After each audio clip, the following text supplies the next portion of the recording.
لیکن چونکہ گورنمنٹ نے ایک لا بنایا ہے کہ ایسا نہ ہو کہ لوگ پیغمبروں کی گستاخیاں کرتے رہیں اور بعد میں جب پکڑے جائیں تو کہتے ہیں ہم نے توبہ کر لی. تو ایسا نہ ہو، کیونکہ ہمیں تو نہیں پتا دل سے کی ہے اوپر اوپر سے کی ہے.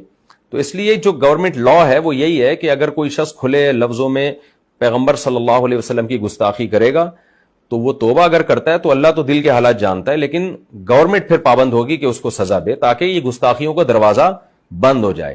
ورنہ لوگ اس کو بہانہ بنا لیں گے نا، گستاخیاں کرتے رہیں گے اور پھر کل کہیں گے ہم نے توبہ کر لی ہے.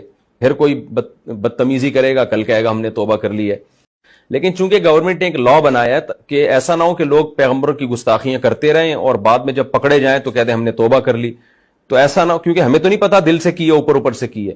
تو اس لیے جو گورنمنٹ لا ہے وہ یہی ہے کہ اگر کوئی شخص کھلے لفظوں میں پیغمبر صلی اللہ علیہ وسلم کی گستاخی کرے گا تو وہ توبہ اگر کرتا ہے تو اللہ تو دل کے حالات جانتا ہے، لیکن گورنمنٹ پھر پابند ہوگی کہ اس کو سزا دے تاکہ یہ گستاخیوں کا دروازہ بند ہو جائے.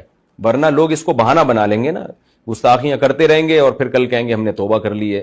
پھر کوئی بدتمیزی کرے گا، کل کہے گا ہم نے توبہ کر لی ہے.